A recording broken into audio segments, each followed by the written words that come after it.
सभी का बहुत बहुत स्वागत। और मुझे लगता है कि आज का दिन बहुत विशेष है क्योंकि आज एक बड़ी घोषणा आज की अदालत में होने वाली है। आज एक बड़ा मुकाबला होगा अदालत में, यानी इन्वेस्टमेंट बनाम ट्रेडिंग। यह है आज का विषय और ये एक बड़ा पशुपेश उलझन सभी के मन में रहती है कि ट्रेडिंग करें, इन्वेस्टमेंट करें, दोनों करें। ट्रेडिंग अच्छी है जिसमें कि आय नियमित मिलती है, या इन्वेस्टमेंट भला है जिसमें कि बिना कोई स्ट्रेस टेंशन के पैसा बन जाता है। इस प्रकार के विचार लोगों के मन में आमतौर पर रहते हैं। कुछ लोग सलाह देते हैं कि ट्रेडिंग की ओर न देखो, इन्वेस्टमेंट के बारे में सोचो। तो कुछ लोग आपको कहेंगे कि ट्रेडिंग से बेहतर तो कुछ है ही नहीं। अब इसके बीच में एक नया व्यक्ति बाजार में जो नया है वो अपने आप को थोड़ा कंफ्यूज पाता है। तो आज के अदालत में हम इस उलझन का समाधान करेंगे। चार्ट्स की चर्चा हमेशा की तरह करेंगे। और हाँ, जैसा कि मैंने आपको वायदा किया है कि एक बड़ी विशेष महत्वपूर्ण और आपको पसंद आने वाली घोषणा भी आज की अदालत में होने जा रही है। तो लग चुकी है अदालत। सभी को मेरी ओर से महाशिवरात्रि की अनेकों ढेरों शुभकामनाएं। हर हर महादेव आप सभी लोगों को। और आज की अदालत अब लग चुकी है। खचाखच भरा हुआ है कमरा। पीछे तक लोग बैठे इंतजार कर रहे हैं कि कब अदालत की कार्रवाई विधिवत शुरू होगी। तो बिना समय गंवाए अदालत की कार्रवाई का श्री गणेश करते हैं। लेकिन उससे पहले कुछ चीजें बताना मेरा दायित्व है। आपको हर सप्ताह याद दिलाता हूं, तो इस सप्ताह भी इन बातों का संज्ञान लीजिएगा कि investment in securities markets are subject to market risks. Read all the related documents carefully before investing. कोई भी निवेश करने से पहले, निवेश के विषय में सोचने विचारने से पहले उससे जुड़ी सारी जानकारी और दस्तावेजों का अध्ययन करना आपका दायित्व है, आपके लिए आवश्यक है। आप में वो लियाकत, वो सलाहियत आ जाए, वो ताकत आ जाए कि आप स्वयं चार्ट्स देख पाएं और अपने निर्णय स्वयं अपने विवेक से कर पाएं, किसी पर आश्रित न रहें। और इसी उद्देश्य से ये चैनल चल रहा है। चलिए, तो आइए बिना समय गंवाए प्रारंभ करते हैं। काम बहुत ज्यादा है, वक्त है कम हमारे सामने, तो बिना समय गंवाए आज की कार्रवाई को शुरुआत करते हैं। चलिए, तो सबसे पहले आइए चार्ट्स का रुख करेंगे और उसके बाद बातचीत को आगे बढ़ाएंगे। तो लीजिए, आपके सामने पेश है हमेशा की तरह निफ्टी का वीकली चार्ट। लीजिए, चार्ट हाजिर हो गया और आप देख रहे हैं कि निफ्टी के इस वीकली चार्ट पर जबरदस्त तेजी हमने बनते हुए देखी। ये वीकली चार्ट है और हम देख रहे हैं कि धीरे धीरे करके निफ्टी नए कीर्तिमान बना रहा है, रोजाना नया हाई लग रहा है। कई बार लगता है कि बस अब तो बाजार गया, लेकिन बाजार फिर ताकत के साथ खड़े हो पाने में, जमे रहने में सफल रहता है। ये बाजार की फिलहाल दशा है। ट्रेंड पॉजिटिव है। मैंने एक रेखा ये डाली हुई थी पिछले या उससे पिछली अदालत पे, और इस रेखा को अभी भी आपको चार्ट पर अंकित रखना है क्योंकि यही फिलहाल एलओसी यानी कि लाइन ऑफ कंट्रोल है। ये लेवल 21,262 पर डाला है। 21,262 को 21,300 के आसपास मान लीजिए। ये मेजर सपोर्ट है निफ्टी के लिए, और जब तक ये लेवल से इंटैक्ट है तब तक ट्रेंड में कोई परिवर्तन नहीं है। हायर बॉटम्स की श्रृंखला वीकली चार्ट पर बनी हुई है और ऐसे में ये बाजार, ये चार्ट जो है, ये ताकत का परिचय दे रहा है। लोगों का वर्तमान तेजी पर कोई खास विश्वास नहीं है। लोगों को लगता है अति हो गई है तेजी की। आपने सुना होगा कि कई सारे आंकड़े आ रहे हैं, सैकड़ों लाखों नई एसआईपी शुरू हो रही हैं, बड़े पैमाने पर म्यूचुअल फंड में निवेश हो रहा है और जो सेविंग्स हैं वो इक्विटी बाजार में बड़े पैमाने पर चैनलाइज हो रही हैं, और वही आपको यहां पर इन लेवल्स में प्रतिफलित होता हुआ नजर आ रहा है। म्यूचुअल फंड्स के पास जो पैसा आता है वो म्यूचुअल फंड्स के पैसे इंडेक्स में जाते हैं, निफ्टी 50 के शेयर्स में जाते हैं, बड़े शेयर्स में जाते हैं। छोटे शेयर्स में फिलहाल के लिए लोग थोड़ा सावधानी बरत रहे हैं, संचय में आ गए हैं, लेकिन बड़े शेयर्स में पैसा डालने के अलावा कोई और विकल्प फंड्स के पास नहीं है क्योंकि जो इनफ्लो है पैसे का वो बहुत बड़े पैमाने पर हो रहा है। तो ये जो लिक्विडिटी है, इसके चलते बाजार की ताकत हमें देखने को मिल रही है, निरंतर बनी हुई है। लेवल्स का ख्याल रखिए, चार्ट पर ध्यान दीजिए, और नॉइज जो है, जो शोरगुल है, चारों तरफ चीख और ये जो पुकार हम सुनते हैं, कभी कहते हैं लीजिए बस बाजार गया, देखिए अब चुनाव के बाद गिरेगा, कोई कहता है चुनाव से पहले एक बार फॉल आएगा, और इतने विश्वास के साथ कहते हैं जैसे बाजार की पूरी स्क्रिप्ट इन्हें पहले मिली हो, यानी इन्हें रात में ही कोई ऐसी भविष्यवाणी, आकाशवाणी हुई हो और इन्हें पूरा पता है कि बस ऐसे ऐसे होगा, ऐसे गिरेगा, देखना ये लेवल आएगा, फिर वहां से चढ़ेगा, फिर नया हाई बनेगा, फिर 3 साल की तेजी। भाई देखिए, इस तरह की भविष्यवाणियों पर न तो विश्वास करें, ना स्वयं ये भविष्यवाणी करने का प्रयास करें। देखिए, किसी को भविष्य का कोई ज्ञान नहीं है। हम केवल वर्तमान को समझ सकते हैं बेहतर चार्ट्स के जरिए, और यदि वर्तमान को ठीक से समझ पाए तो भविष्य के बारे में एक ठीक ठाक अनुमान लगा सकते हैं। कई बार हमारे सारे प्रयासों के बावजूद हमारे अनुमान पूरी तरह गलत पड़ जाते हैं, और ये मान लेने में कोई संकोच नहीं करना चाहिए। कोई इसमें किसी भी प्रकार का कोई भी हेजिटेशन नहीं होनी चाहिए ये मान लेने में कि हाँ, कई बार गलत हो जाते हैं। गलत होते हैं तो कैसे निकलना है उस परिस्थिति से, इसका आपको ज्ञान होना चाहिए। जब आप सफल हो तो उस परिस्थिति का सर्वाधिक फायदा कैसे उठा सकते हैं, इसकी समझ आप में हो तो आप बाजार में पैसा कमाते हैं। बाजार में हमेशा सही पढ़ने से पैसा नहीं बनता, हमेशा जब आप सही पढ़ें तो उसका कैसे फायदा उठाना है, जब आप गलत पढ़ें तो कैसे उसको स्वीकार करके जल्दी से नुकसान काट के बाहर आना है, ये समझ आप में यदि आ जाती है तो आप पैसा कमाते हैं। मकसद बाजार में रहने का इज टू मेक मनी, और इस पर हमेशा हमारा फोकस होना चाहिए, और यही है इस अदालत का सबसे इंपॉर्टेंट मैसेज। तो निफ्टी की तेजी बरकरार है, कायम है, मोमेंटम लगातार बना हुआ है, और एक एक करके सेक्टर रोटेशन हम देख रहे हैं। कभी कोई सेक्टर सामने आ जाता है तो कभी कोई दूसरा सेक्टर उसकी जगह लेता है, लेकिन तेजी लगातार निफ्टी में बनी हुई है। चलिए, तो निफ्टी के बाद आइए एक दफे बैंक निफ्टी के चार्ट को भी देख लेते हैं। हर सप्ताह बैंक निफ्टी के चार्ट को देखते हैं, तो इस सप्ताह भी देखेंगे। लीजिए आपके सामने बैंक निफ्टी धीरे धीरे करके बैंक निफ्टी ने भी कुछ ताकत का परिचय दिया, और अब रेजिस्टेंस के बेहद करीब आकर के फिलहाल इंतजार कर रहा है बैंक निफ्टी। ये रेखाएं मैंने कई सप्ताह पहले डाल दी थी, और आप देख रहे हैं कि रेखाओं की महिमा देखिए आपके सामने है। जो रेखा एक दफे डाल दी चार्ट पर, ऐसा होता ही नहीं है कि उस रेखा का सम्मान प्राइस ना करे। यहां आप देख रहे हैं कि 48,250 के आसपास अगला पड़ाव निफ्टी के लिए, बैंक निफ्टी के लिए है। इस सप्ताह का अगर हाई देख लें आप, तो इस सप्ताह का हाई लगभग 48,200 के करीब है। ये लेवल्स पार हुए तो बैंक निफ्टी में फ्रेश ब्रेकआउट होगा। बहुत अच्छे संकेत बैंकों से आते हुए हमने पिछले सप्ताह देखे। आने वाले सप्ताह में भी अगर ये तेजी कायम रही तो आपको बैंकों में एक बड़ी तेजी देखने को मिल सकती है, प्रोवाइडेड 48,250 की रेजिस्टेंस बैंक निफ्टी निकाल पाए। तो कुल मिलाकर यहां से भी कोई ऐसे नकारात्मक संकेत नहीं है। हाँ, ये बात जहन में जरूर रखनी है कि 48,250 is a resistance for bank Nifty, और हो सकता है कि उन स्तरों से कुछ आपको कमजोरी देखने को मिल जाए। तो ये कुल मिलाकर स्थिति निफ्टी बैंक निफ्टी। आइए बैंक निफ्टी के बाद बढ़ते हैं, निफ्टी स्मॉल कैप इंडेक्स को देखते हैं, और देखते हैं कि क्या यहां पर जो दरार हमने देखी थी 2-4 सप्ताह पहले, उसमें कोई परिवर्तन हुआ है। तो निफ्टी 50 खुल गया दोबारा से। आइए निफ्टी स्मॉल कैप इंडेक्स देखते हैं। ये आपके सामने निफ्टी स्मॉल कैप।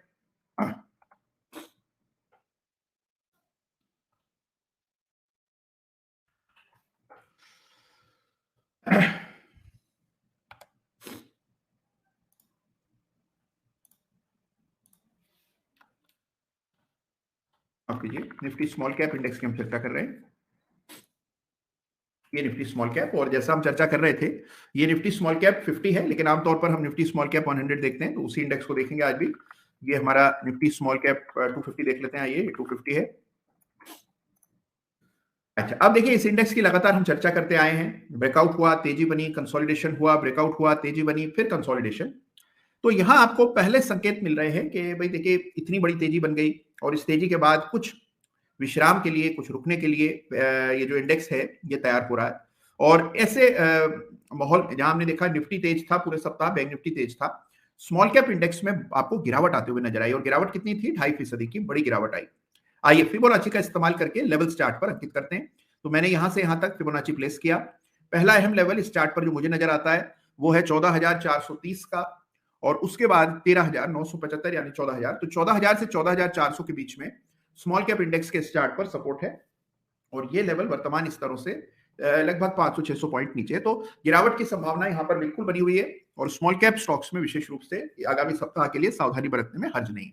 ये कुल मिलाकर आपको संकेत आ रहे हैं स्मॉल कैप इंडेक्स से भी। देखिए तेजी भी इस तरह से बनी है, तो हर चीज जो ऊपर जाती है कुछ समय के लिए ठहरती है, कंसोलिडेट करती है, ये उसका अधिकार है। इतना भाग लेने के बाद, इतना दौड़ लेने के बाद कुछ सुस्ताना तो इसका अधिकार बनता है, तो वही होगा यहाँ पर, और उसके लिए मानसिक रूप से हमें तैयार रहना है। छोटे शेयर्स की एक समस्या ये होती है कि अगर स्मॉल कैप इंडेक्स 2% गिरता है तो छोटे शेयर जो है वो 5-5, 6-6% गिर जाते हैं, कुछ शेयर 10% भी गिर जाते हैं। तो स्मॉल कैप इंडेक्स में तेजी भी भीषण बनती है फीसदी के लिहाज से, तो गिरावट भी उसी अनुपात में आती है। तो उसके लिए आपको तैयार रहना चाहिए। छोटे शेयर्स में रिस्क जो है वो अनुपात में रहना चाहिए।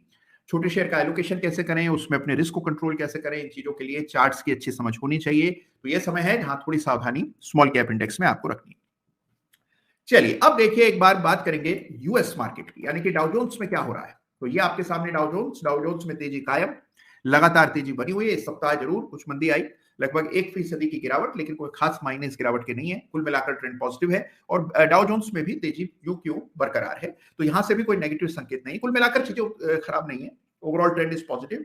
Only small cap stocks seem to be in a correction mode. ये आपको चार्ट देखकर पता लगता है। एक दफे डॉलर का चार्ट देखेंगे, फिर बातचीत को आगे बढ़ाएंगे। तो लीजिए डॉलर आपके सामने आ गया। डॉलर में अच्छे संकेत आए, इनफैक्ट एक राउंडिंग टॉप पैटर्न बना है डॉलर के चार्ट पर, और एक ब्रेकडाउन डॉलर में आता हुआ दिखा, यानी कि रुपए की स्ट्रेंथ आपको इस सप्ताह दिखी। और पहली दफे कई सप्ताहों के बाद, यानी सितंबर 2023 6 महीने के बाद हमने देखा पहली दफा जो डॉलर है वो 83 के नीचे बंद हुआ है, 8380 के नीचे बंद, 8280 के नीचे बंद हुआ है, जो कि एक पॉजिटिव संकेत है जो आपको डॉलर से आता हुआ दिख रहा है। तो कुल मिलाकर चीजें अच्छी, ठीक, नियंत्रण में है। मौके बाजार में तमाम हैं। अगर आप स्टॉक स्पेसिफिक एक्शन पर ध्यान दें तो वहां अवसर ज्यादा है। ओवरऑल इंडेक्स कंसोलिडेशन के फेज में है। निफ्टी लगातार धीरे धीरे करके तेजी दिखा रहा है, वॉलिटिलिटी में इजाफा है, और ये चीज आपको इंडिया विक्स से भी नजर आएगी। ये इंडिया विक्स भी एक बार देख लें।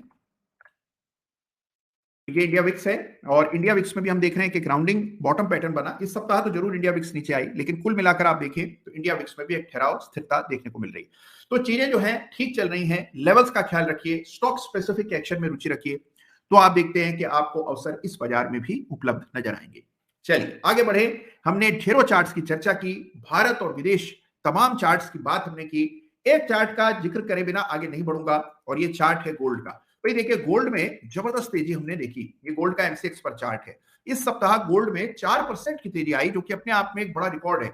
4% in a week is not normal. और हमने देखा कि 66,000 के लेवल्स पर गोल्ड फ्यूचर्स में एमसीएक्स पर ट्रेड करता दिखाई पड़ा। गोल्ड की तेजी के बड़े मायने हैं।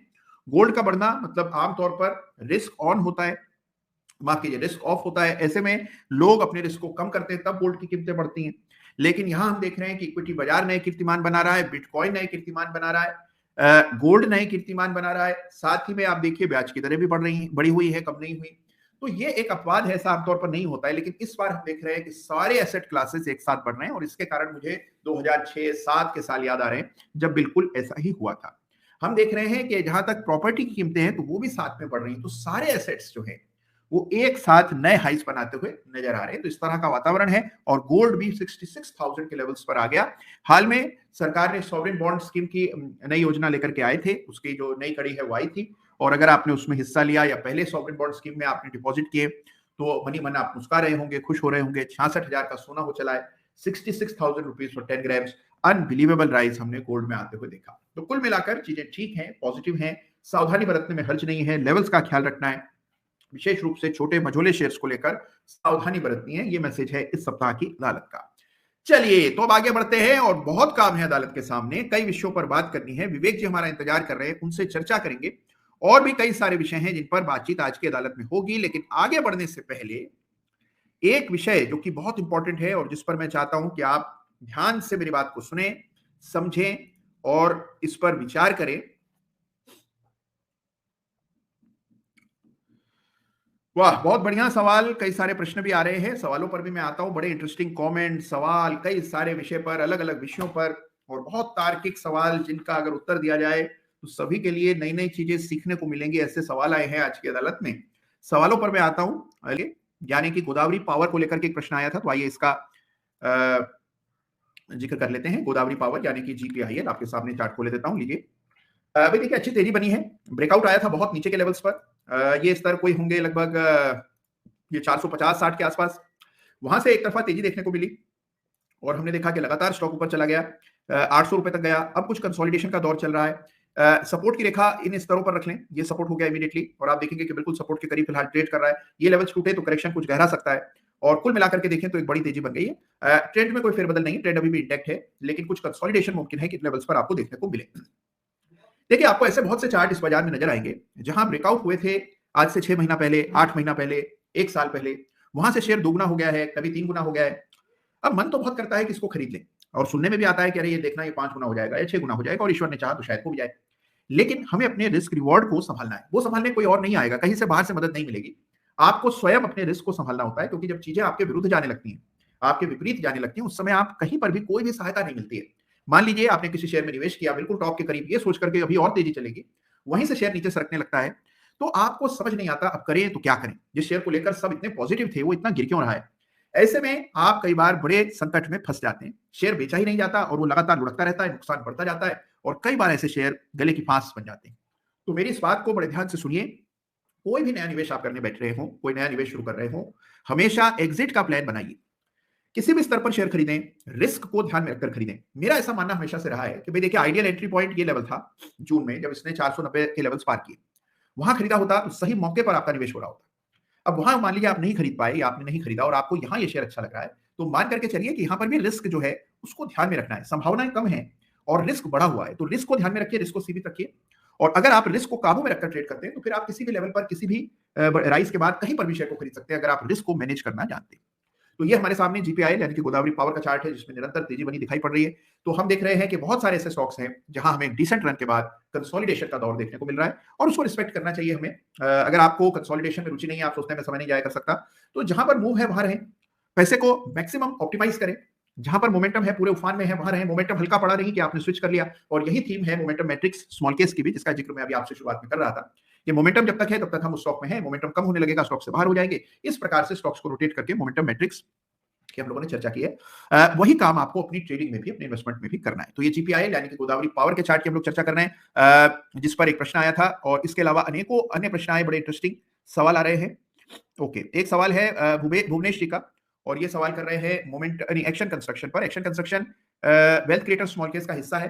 ये डिस्क्लेमर याद रखिएगा कि भाई इस स्टॉक के निवेशक, हमारे जितने भी स्मॉल केस के निवेशक हैं, उनके पास एक्शन कंस्ट्रक्शन है। मेरा ख्याल 2022 या 23 का लिया होगा, और वहां 300 रुपए से अब ये 1400 रुपए हो गया, 7 गुना हो गया, कई गुना बढ़ गया, और लगातार स्टॉक में तेजी देखने को मिल रही है। तो यहाँ पर मुद्दे की बात यह है कि आपने भी शायद ये चार्ट या ऐसे चार्ट देखे हों, ब्रेकआउट भी मार्क कर लिए होंगे चार्ट पर, लेकिन खरीदना और खरीदने के बाद रखना ये तब हो पाता है जब आप पूरी तरह से एक योजनागत ढंग से निवेश कर रहे हो, और वो करने के लिए ही स्मॉल केस बना है। अगर आप योजनागत ढंग से स्वयं निवेश करें तो उसमें भी कोई हर्ज नहीं, खुद से करिए, लेकिन करिए जरूर। जो भी करिए एक योजना के तहत करिए। एड हॉकिज्म यानी जो समझ आया ले लिया, जितना समय समझ आया उतना ले लिया। कभी मन अच्छा था तो ज्यादा क्वांटिटी बाय कर ली, किसी दिन मन उखड़ा हुआ था तो थोड़े कम ले लिए। भाई देखिए, इस प्रकार अगर आप अपने मिजाज और मौसम के हिसाब से निवेश करेंगे तो कभी भी आप वो प्रोफेशनलिज्म हासिल नहीं कर पाएंगे, जो कि हमारा मंसूबा होना चाहिए, हमारा प्लान होना चाहिए एज ट्रेडर्स एंड इन्वेस्टर्स। तो ये एक्शन कंस्ट्रक्शन का चार्ट है, जबरदस्त तेजी। अब इस पर कोई भी टिप्पणी मैं नहीं करूंगा, लेकिन एलओसी डालिए और चार्ट को एनालाइज कीजिए। तो एक्शन कंस्ट्रक्शन इक्विपमेंट, इस पर अभी अभी एक प्रश्न आया था। शैल जी पूछ रहे हैं कि एनएसए के हमारे सदस्य रहे, सेनानी रहे, टर्टल भी रहे, और इनका इंटरेस्ट है लिंडे इंडिया और एसआरएफ में। तो दो चार्ट्स की उन्होंने चर्चा की। आइए लिंडे की बात करें। बहुत अरसे से इस चार्ट को हम लोगों ने अदालत में नहीं डिस्कस किया है, तो आइए लिंडे इंडिया का चार्ट देखते हैं।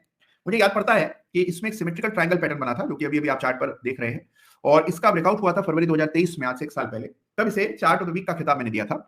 वहां से जो शेयर चलाई, और उसके बाद ग्रीन हाइड्रोजन और ये तमाम चीजों की चर्चा हम पूरी दुनिया भर में देख रहे हैं। ये कंपनी इन तमाम चीजों में अग्रणी भूमिका निभा रही है, और स्पेशली जो ट्रांसपोर्टेशन है उसके विषय में बड़ा भूमिका है इसकी। 3700 रुपए से 6400 रुपए, यानी जबरदस्त अपसाइड स्टॉक में हमने 1 साल के भीतर आते हुए देखी। उसके बाद डबल टॉप पैटर्न बने, कंसोलिडेशन चल रहा है। भाई देखिए, इतनी बड़ी तेजी के बाद कुछ समय शेयर रुकता है, ये इसका स्वभाव होता है, तमाम शेयर ऐसे ही ऑपरेट करते हैं। तो इसमें कोई हैरत की बात नहीं है, कोई निराशा की बात नहीं है, कोई परेशान हो जाने की बात नहीं है।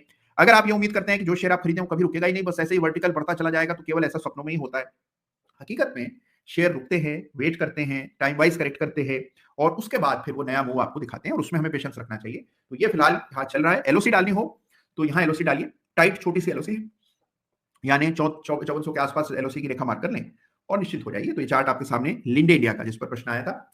तो बाजार में देखिए कई सारे ऐसे चार्ट्स हैं जिन्होंने हम सभी को अचरज में डाल दिया है कि इस तरह की तेजी जिसकी कभी कल्पना भी नहीं की थी, ऐसे चार्ट्स बाजार में आपको दिखेंगे जिन्होंने उस प्रकार की तेजी हमें दिखाई है। एक ऐसा ही स्टॉक है जिसका नाम है एलटीआईएम, और इस पर प्रश्न किया आदित्य जी ने। तो आइए एलटीआईएम यानी कि माइंड ट्री के चार्ट को देखते हैं।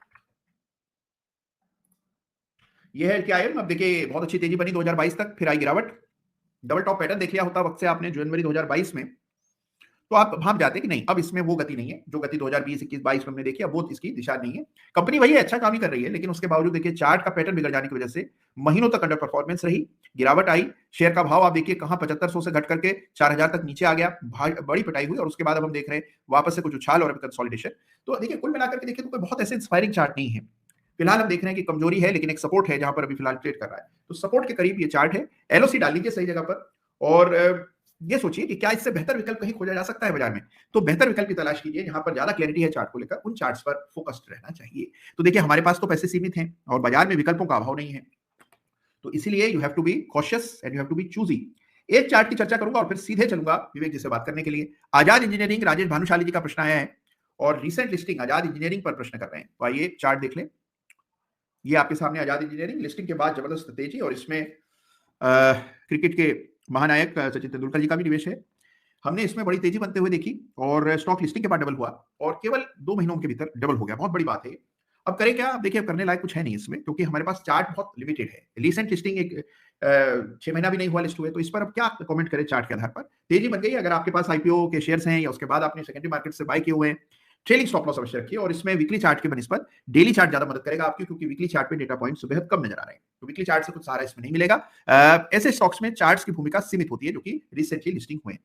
अच्छा, एक सोनार हैं और वो लिख रहे हैं कि थैंक्स फॉर टीचिंग अस। अरे बहुत बहुत धन्यवाद। यही मेरा, मुझे जो इससे खुशी मिलती है, जो आनंद आता है, जो फुलफिलमेंट मिलता है, वो मुझे देने के लिए आप सभी का धन्यवाद। ओके, अच्छा, डैनियल जी का एक प्रश्न है। उनका प्रश्न ये है कि पीसीआर जो है वो ओवरऑल देखा जाना चाहिए या इंडिविजुअल कॉल पुट्स का पीसीआर देखते हैं? तो इसका जवाब ये है कि ओवरऑल पीसीआर पूरे बाजार का डायरेक्शन समझने के लिए, बड़े प्लेयर्स और छोटे प्लेयर्स क्या सोच रहे हैं, यानी कि ऑप्शन सेलर्स और बायर्स का दृष्टिकोण क्या है, ये समझने के लिए पूरा ओवरऑल पीसीआर देखा जाता है निफ्टी का। लेकिन इंडिविजुअल पीसीआर भी आप अलग अलग स्ट्राइक्स के देख सकते हैं, और उससे भी बहुत इंसाइट मिलते हैं। अलग अलग पीसीआर देखने से, विशेष रूप से जो लिक्विड ऑप्शन है उनके पीसीआर देखे जाने चाहिए, और उसके लिए आप इंडिविजुअल स्ट्राइक के पीसीआर देखते हैं, और वो भी इंपॉर्टेंट है। तो डैनियल जी, दोनों की भूमिका होती है। पॉलीकैब और जोमेटो, इनके चार्ट की चर्चा करने का आदेश आया है विभोर जी से, लेकिन हम बात करेंगे कुछ विलंब के बाद, क्योंकि विवेक जी बहुत समय से इंतजार में है। तो आइए देखते हैं क्या विवेक जी तक हमारी बातचीत पहुंच रही है, उन्हें हमारी आवाज मिल रही हो तो आइए विवेक जी से चर्चा करते हैं। राइट, जर्नी हैज बीन बहुत अच्छा रहा है जर्नी। आपको भी पता है कि जो निफ्टी जिस वक्त हमने आपको ज्वाइन किया था उस वक्त कुछ 18,000 पे था, एंड इस वक्त इट इज 22,500। तो ये पूरा जर्नी जो है आपके साथ सर, आपने जो गाइड किया है, साथ दिया है, एंड स्पेशली जो हमारी 5 साइड चैट्स होती हैं, मैं उसको बहुत लुक फॉरवर्ड करता हूँ। मुझे वो दिन याद आते हैं जब there was a big fall, तब जो है आपने बहुत ढाढ़स बताया था, एंड यू सेड प्लीज बंधे रहिए, साथ में रहिए। So very very thankful to you sir. अरे thank you so much Vivek ji, बहुत अच्छे दिन आपने याद दिलाए। और देखिए, यही इन्वेस्टिंग की जर्नी होती है, कभी भी एक तरफा नहीं होती है। हम लोग स्पेशली जो लोग तेजी में जुड़े हैं बाजार से, उनको कई बार ऐसा लगता है कि बाजार का काम है बढ़ना, बाजार तो बढ़ना ही चाहिए। अगर एक सप्ताह नहीं बढ़ा तो बड़े से उलझन में आ जाते हैं, थोड़े छटपटाने लगते हैं कि अरे पूरे महीने कोई रिटर्न ही नहीं आया, कोई मेरा स्टॉक बढ़ ही नहीं रहा है। इस प्रकार से अधीर हो जाते हैं। देखिए, बाजार हमेशा नहीं बढ़ता रहता है, वो तो ऐसा भाग्यवश हो रहा है, ऐसी संभावनाएं बन रही हैं कि हमारा बाजार इस प्रकार से अभूतपूर्व तेजी आपको दिखा रहा है। But this is not the normal course of business, ऐसा नॉर्मली नहीं होता है। तो इसको सबसे पहले समझना चाहिए कि हमेशा ऐसा हो जरूरी नहीं है। हमारा प्रयास क्या होना चाहिए कि हमें बेटर देन मार्केट रिटर्न्स लाने हैं, और उसके लिए एक ठोस रणनीति बनानी है। और जैसा विवेक जी ने कहा कि बुरा वक्त जब आता है, बाजार गिर रहा होता है, उस समय कई बार क्या होता है, हमें लगता है कि बस कहानी समाप्त हो गई बाजार की, अब कभी बाजार नहीं उठेगा, चलो छोड़ो, भागो, अपने काम में लगो, जो पैसा है उसको किसी तरह बचाओ। तो देखिए, सबसे इंपॉर्टेंट चीज है कि दो मानसिकताएं अलग हैं, और यही आज का विषय है, हमारी चर्चा का भी विषय है कि there is a difference between trading and investing. तो अगर आप इन्वेस्ट कर रहे हैं तो आपको एक लॉन्ग टर्म व्यू बनाना है बाजार को लेकर, और लॉन्ग टर्म चार्ट्स के आधार पर वो व्यू बनाना चाहिए। उसी प्रकार से अगर आप ट्रेडिंग कर रहे हैं तो बिल्कुल आपको समय से निकल जाना चाहिए। हल्का सा खटका हो, निकल पहले जाएं, बाद में सोचिए। तो रिस्क को कंट्रोल करके आप ट्रेडिंग करते हैं, तो दोनों माइंडसेट्स में कॉन्फ्लिक्ट नहीं होना चाहिए, और दोनों को अलग अलग आपको रखना चाहिए, बहुत जरूरी है।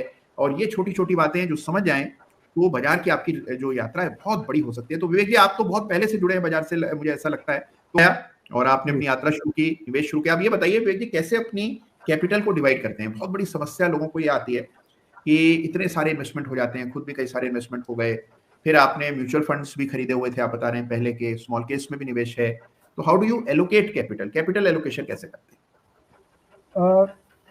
सर बेसिकली पहले जो है I used to invest in debt और प्रोविडेंट फंड, फिक्स्ड डिपॉजिट्स, उसमें मैं इन्वेस्ट करता था। एंड आई आल्सो, जब interest rates were very high, तो it was beneficial to invest in such instruments. But over the last few years, जब से interest rates घट गए हैं, तब मैंने अपना पिवट किया एंड डिसाइड करा that I will be fully invested only in equity. And उसके बाद जो है मैंने शिफ्ट किया, and now I am completely invested in equity sir. बहुत बढ़िया, वेरी गुड। तो बहुत सही समय पर सही निर्णय लिया विवेक जी ने, और जब इक्विटी की यात्रा तेजी पकड़ रही थी, बिल्कुल उसी समय इक्विटी में आए। तो विवेक जी, बहुत बहुत धन्यवाद आपका आज समय देने के लिए। दिल्ली से ही है Vivek ji, thank you so much. I look forward कि हम जो नेक्स्ट जो जर्नी है till 30,000 of Nifty, so I do look forward कि हम उस समय तक जो है विल कीप विल जुड़े रहेंगे and will keep guiding us sir.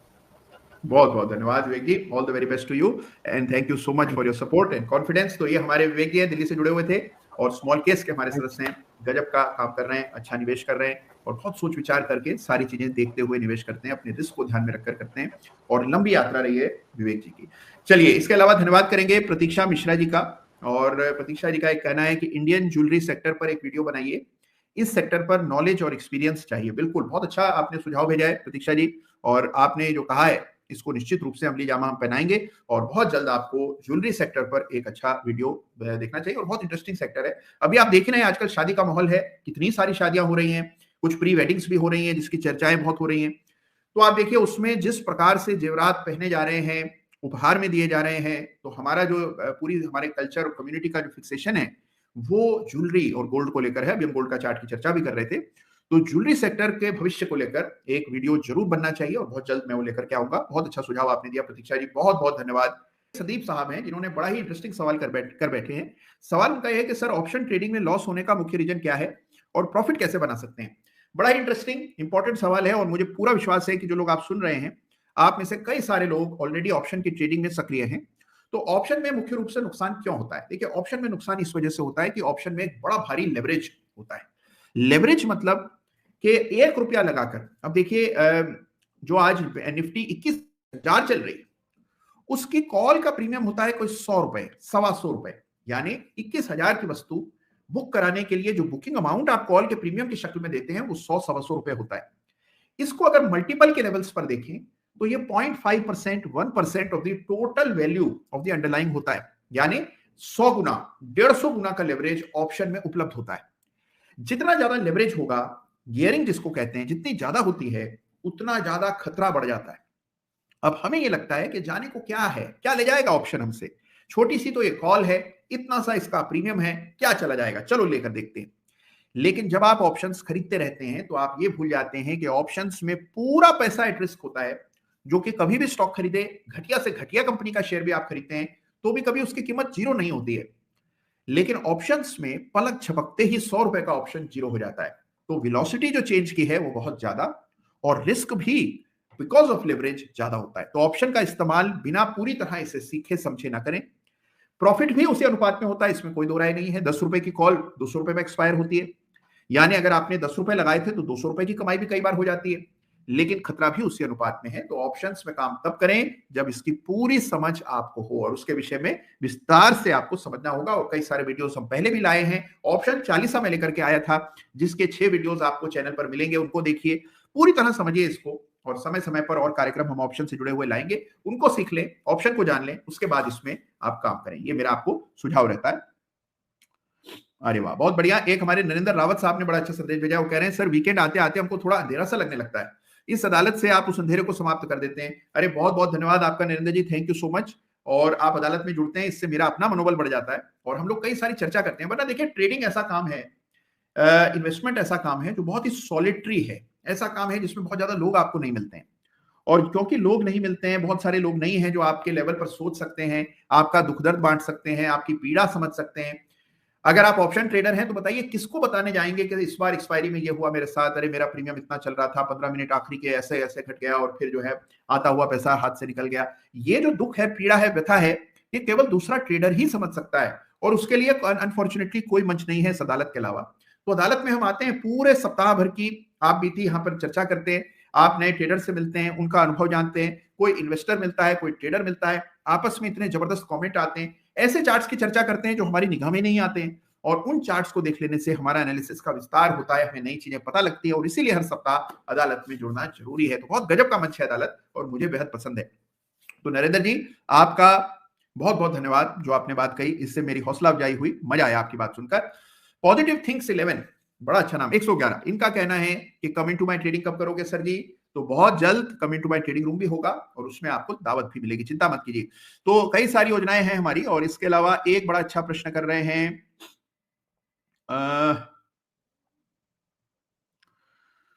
Okay चलिए, कई सारे इंटरेस्टिंग चार्ट्स की चर्चा। हाँ भाई देखिए, अब एनपी साहब हैं एक हमारे बीच में और वो ये कह रहे हैं कि sir please discuss the topic trading versus investing and what is relevant in the current situation. ठीक बात है भाई, अनेकों सवाल आ रहे हैं, सवालों पर मैं आता हूं, उससे पहले जो सवाल लंबित हैं उनको निपटा दिया जाए पहले। तो एक सवाल आया था, ठीक है, एक सवाल है कि एक बार न्वीडिया इसके चार्ट को देखें और इसका भी डेली चार्ट देखें, ये सवाल है। तो ये एनवीडिया का चार्ट है, ये वीकली है जहां पर जबरदस्त तेजी हम पिछले कई सप्ताह से देख रहे हैं, ये डेली है और कल आई थी बड़ी गिरावट, एक पैटर्न बना है बेरिश इंगल्फिंग, शायद इसी पैटर्न की चिंता करते हुए सवाल आया होगा। तो भाई देखिए कोई दो राय नहीं है, बेरिश इंगल्फिंग पैटर्न बना है और इस बेरिश इंगल्फिंग पैटर्न के बन जाने से कुछ करेक्शन संभव है, करेक्शन तो आना ही चाहिए। अभी देखिए कहां से चला है NVIDIA भी, देखिए ना, $450 से सीधा 900। अब जो चीज कुछ ही दिनों में डबल हो जाए, 2 महीना में डबल हो जाए, तो वो कुछ करेक्ट होगी ही। ये विधि का विधान है, ग्रेविटी है, गुरुत्व आकर्षण है, और ये होना तो तय है, तो थोड़ा बहुत करेक्ट हो जाएगा। लेकिन ये याद रखिए कि ये जो बड़ा मूव आया है, इतनी बड़ी कंपनी है NVIDIA, कोई छोटा मोटा स्टॉक नहीं है, कोई पेनी स्टॉक नहीं है, ये दुनिया की सबसे बड़ी कंपनियों में से एक है। और हो सकता है कि आने वाले दशक का एप्पल हो ये कंपनी। जिस प्रकार की तेजी पिछले दशक में एप्पल में देखने को मिली थी, उसी प्रकार का फोकस अब इस कंपनी पर आ रहा है। और आने वाले समय की जो टेक्नोलॉजी है वो है आर्टिफिशियल इंटेलिजेंस। देखिए मुझे याद आता है जब इंटरनेट नया नया था, आप में से कुछ लोग तो शायद उस समय बाजार छोड़िए इतना ध्यान न देते हों, एक्टिव नहीं रहे हों, लेकिन उस समय 2000s में जब इंटरनेट नया था, इंटरनेट से जुड़ी कंपनीज का बड़ा बोलबाला, बड़ा बूम हो रहा था। उसके बाद बस्ट हुआ, बड़ी गिरावट आई, इंटरनेट के शेयर धूल चाटने लगे। लोगों ने कहा यार ये बेकार की चीजें, क्या इंटरनेट से होने जा रहा है, क्या हो जाएगा, कैसे जीवन बदल जाएगा, ये तो केवल सपने हैं। लेकिन देखिए जो कंपनियां इंटरनेट के काम में लगी रहीं, वो कंपनियां कहां से कहां हो गई, और इंटरनेट ने पूरी दुनिया को तब्दील कर दिया। और ये बहुत पुरानी बात नहीं है, एक जीवन काल में हमने इंटरनेट जैसी टेक्नोलॉजी को हमारे जीवन का हिस्सा बनते देखा है। और अब ये दूसरी टेक्नोलॉजी जो कि अपने पांव पसार रही है, ये है आर्टिफिशियल इंटेलिजेंस। आज इसकी शुरुआत हुई है, नया नया है, अभी इसके यूज केसेस सामने नहीं आ रहे हैं, हमें नहीं पता क्या काम आएगी। दो चार छोटे मोटे इस्तेमाल दिखते हैं कि भाई आप ठीक है रिसर्च कर सकते हैं, कहीं पे पत्र लिखना हो तो जल्दी से चैट जीपीटी से लिख सकते हैं, कोई वीडियो बनाना हो तो थोड़ा बहुत आप उसको बता दें, कंप्यूटर खुद जनरेट करके, जिसको जेनरेटिव एआई कहते हैं।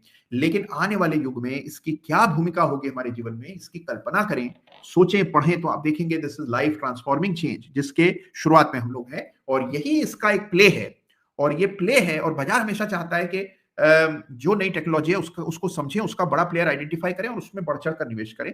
यही जो तड़प है, इसकी वजह से तेजी आप देख रहे हैं, डबल हुआ जो स्टॉक है। तो ये एनवीडिया का चार्ट है, बेरिश इंगल्फिंग बनाए, लेकिन ओवरऑल ट्रेंड में कोई क्षति नहीं पहुंची, करेक्शन के लिए तैयार हो रहा है चार्ट।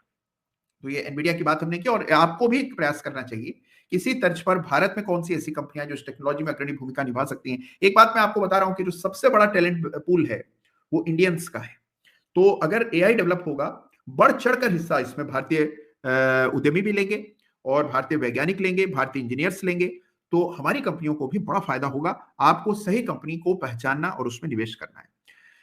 चलिए, तो गजब की बातचीत हो रही है, और बहुत अच्छे इंटरेस्टिंग सवाल आ रहे हैं। फलक फातिमा जी का प्रश्न है कि जनरल इलेक्शन पर और जनरल इलेक्शन का बाजारों पर क्या असर पड़ेगा।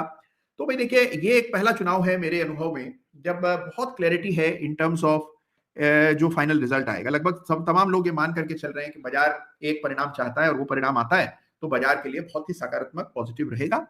अब इस बीच देखिए, हमेशा ऐसा होता है कि चुनाव के आसपास कुछ वॉलेटिलिटी रहती है, कभी कुछ हो जाता है, कोई घटना घट जाती है, कभी लगता है उतने नंबर नहीं आएंगे, कोई चैनल कोई एग्जिट पोल ले आता है, ये सब होता रहता है। लेकिन जो क्लैरिटी है इस बार, ये बहुत अच्छी चीज है। पॉलिटिकल स्टेबिलिटी नजर आ रही है, और ये बहुत बड़ी ताकत है, और ये हमारी अर्थव्यवस्था की असली जो ऊर्जा है वो यही है। तो अगर ये बनी रहती है तो मुझे लगता है कि पॉजिटिव होगा। तो इलेक्शंस का कोई बहुत नेगेटिव इंपैक्ट नहीं होना चाहिए। कुछ शॉर्ट टर्म डिस्टर्बेंसेस जरूर चुनाव की वजह से कई बार हो जाती हैं, लेकिन ट्रेंड जो है वो इंटैक्ट है। और मुझे लगता है कि इलेक्शन के बाद भी आपको सरकार जो काम करेगी और जो एक नई ऊर्जा के साथ काम करेगी, उसका अंतर आपको बाजारों पर भी देखने को मिलेगा। और ये जो हमारे यहाँ फाइनेंशियलाइजेशन हो रहा है, ये प्रोसेस चलता रहेगा। जो कंप्लायंसेस बेहतर हुई हैं, रेगुलेटरी फ्रेमवर्क बेहतर हुआ है, मार्केट में पार्टिसिपेट करना बेहतर हुआ है, सेविंग्स चैनलाइज हो रही हैं। अभी आप चर्चा कर रहे थे कि रिकॉर्ड संख्या में नए एसआईपी की शुरुआत हो रही है, यानी कि नए निवेशक जुड़ रहे हैं जो बाजार में लॉन्ग टर्म व्यू रखते हैं। कोई शॉर्ट टर्म ट्रेडर एसआईपी नहीं कराता है। एसआईपी कराने वाले वो लोग हुए हैं जो अपनी सेविंग्स को बाजार में चैनलाइज करना चाहते हैं। तो ये बहुत बड़ी ताकत है बाजार की, और ये अगर लॉन्ग टर्म सेविंग्स का दम हमारी कंपनियों को, हमारे इन्वेस्टमेंट्स को मिला, तो हमारी कंपनियां भी किसी से पीछे नहीं है। जितनी बड़ी कंपनी एनवीडिया है, इस तरह की कंपनियां भारत से भी आएंगी, ऐसा मेरा विश्वास है। और उसके लिए जो जो जमीन तैयार करने का काम है वो चल रहा है। तो चुनाव के अच्छे परिणाम होंगे और बाजार के लिए सकारात्मक होंगे, ऐसा मेरा विश्वास है। चलिए, तो ये बात हो गई चुनाव की, जिस पर अभी अभी फातिमा जी ने प्रश्न किया था, और कई सारे और महत्वपूर्ण प्रश्न हमारी अदालत में लंबित हैं। एक सवाल का जवाब देने के तुरंत बाद आज के विषय पर मैं आता हूं, क्योंकि समय हमारा सीमित है। तो आइए, ये सवाल है पॉलीकैब को लेकर। तो आइए फटाफट पॉलीकैब के चार्ट को देख लेते हैं।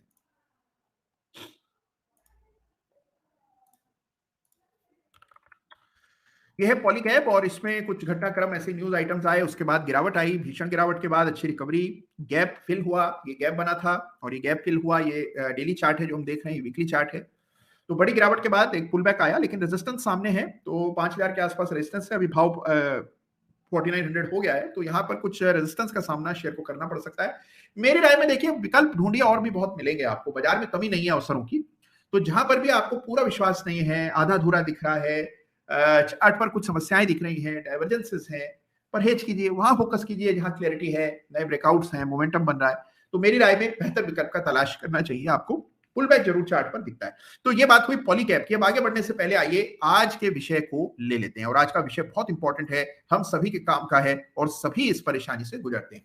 और वो परेशानी है कि भाई हम ये कैसे तय करें कि निवेश किया जाए या फिर ट्रेडिंग की जाए।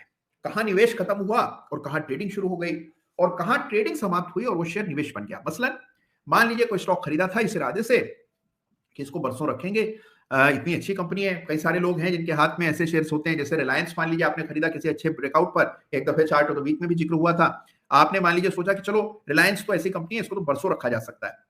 लेकिन फिर आपने देखा कि 2-4 दिन बीते और 5-7% की तेजी उसमें दिखने लगी आपको। अब आपको थोड़ा लालच आ गया, आपने कहा यार 5-7% अभी मिल रहा है, इसको बुक कर लेते हैं, फिर देखा जाएगा, नीचे खरीद लेंगे। ऐसा तो है नहीं कि यहां से भागता ही जाएगा, मौका तो देगा करेक्शन में, फिर ले लिया जाएगा, या फिर कुछ और ले लेंगे, कभी तो है नहीं, किसी और शेयर में निवेश कर लेंगे। तो हुआ क्या कि जहां सोचा था कि निवेश करेंगे, वहां पर आप ट्रेडिंग कर बैठे। और इसी तरह से कई बार ट्रेडिंग के लिए कोई शेयर लिया हो, उसमें नुकसान आ रहा हो, तो आप कहते हैं अब नुकसान कौन देगा, रख लेते हैं, कंपनी तो अच्छी है। 2-4 लोगों से पूछा, अरे यार कंपनी कैसी हो, कहेंगे अच्छी है, तो आप कहेंगे चलो इसको रख लेते हैं। अब नतीजा यह हुआ कि जो ट्रेडिंग करने के इरादे से काम किया था, उसको आपने बिना किसी वजह के निवेश में तब्दील कर दिया, और जो निवेश के इरादे से कुछ करा था उसमें आप ट्रेडिंग कर लिए। यदि ऐसा करते हैं तो कभी भी सफलता नहीं मिलती। मेरा अनुभव ये कहता है, if you mix them up it never works out well. कभी भी उसका अच्छा परिणाम नहीं दे। अब होगा क्या, रिलायंस से निकल गए 2-5% लेके, बाद में आपने देखा हो तो वहां से 40% तेज हो गया, 20% तेज हो गया, फिर आपको बड़ा दुख होता है यार कि क्या बेवकूफी कर बैठे, रखना भी था, हमने सोचा भी था, पैसा भी अलग रखा था, बट उसको जल्दी काट लिया। उसी प्रकार से जो ट्रेडिंग का शेयर था, जिसमें आप छोटे छोटे मुनाफे अभी तक ले रहे थे, बढ़ता था तो आप झट से निकल जाते थे, लेकिन जब आप उसको बेचने अब जब गिरने लग जाता है तो फिर आप सोचते हैं चलो इसको रख लेते हैं, कभी ना कभी तो मौका लगेगा।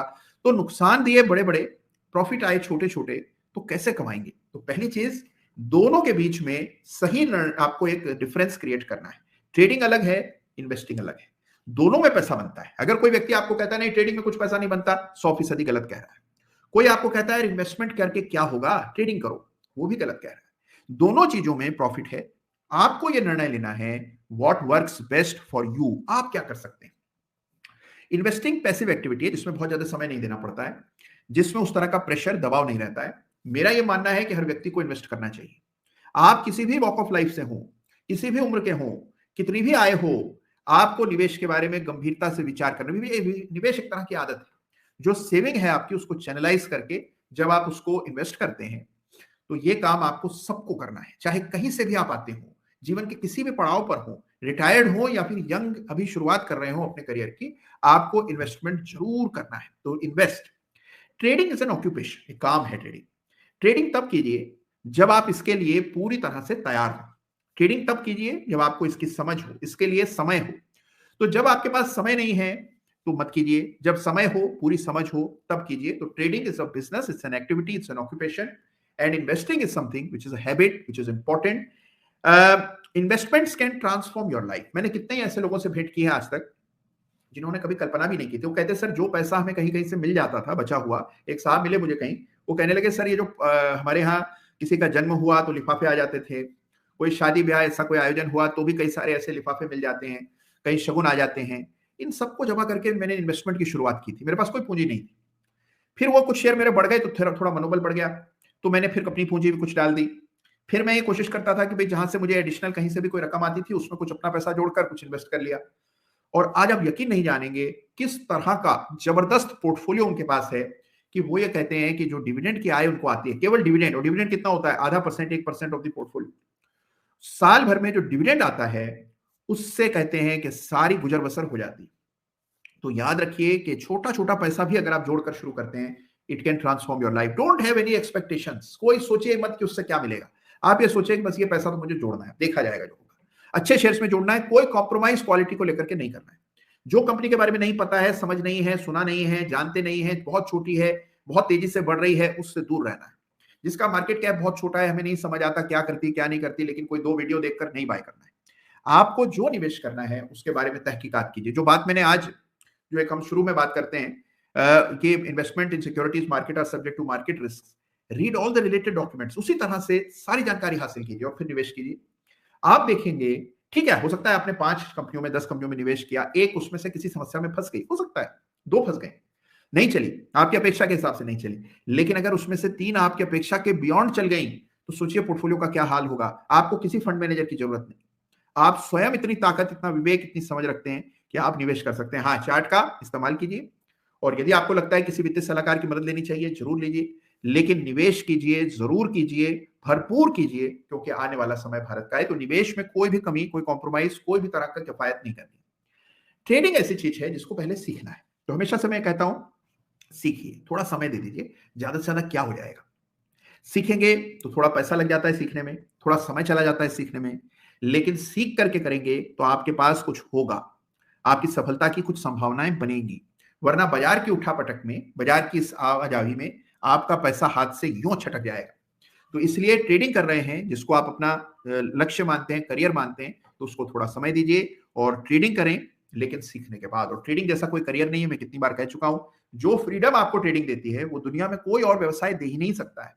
आप दुनिया के किसी हिस्से में कहीं पर बैठे हो, किसी रिजॉर्ट में स्विमिंग पूल के बगल में बैठे हो, या पहाड़ों पर अगर आप ऐसे दृश्य देख रहे हो, झरना बह रहा है, आप बगल में बैठकर ट्रेड कर रहे हैं, ये केवल ट्रेडिंग में ही मुमकिन है, कहीं किसी और व्यवसाय में मुमकिन नहीं। आपको 1 सप्ताह की छुट्टी चाहिए, आपने अपनी ट्रेडिंग समेटी, बंद किया, 1 सप्ताह के लिए काम नहीं किया, फिर आकर फिर शुरू हो गए। ये जो ताकत है आपके पास, only trading gives you this power. So trading is tremendous, और ट्रेडिंग तब करें, लेकिन ट्रेडिंग में बिना सोचे समझे सीधा अपनी पूंजी लेकर के इसमें कूद ना पड़िए, इसको सीख लीजिए।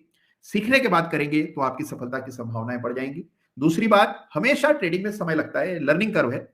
आप ये सोचिए, पहले दिन मैं जब ट्रेडिंग करूंगा, उसी दिन मैं जो है जबरदस्त झंडे गाड़ दूं और पैसा बनता ही चला जाए और छपता ही चला जाए, तो ऐसा नहीं होता। ट्रेडिंग में भी कुछ समय लगता है, और जब आप उसको समझते हैं, पूरी तरह जान जाते हैं, तब आपको उसमें रिटर्न्स आते हैं। तो ये बात है, ट्रेडिंग और इन्वेस्टमेंट दोनों जरूरी है। और हाँ, इन्वेस्टमेंट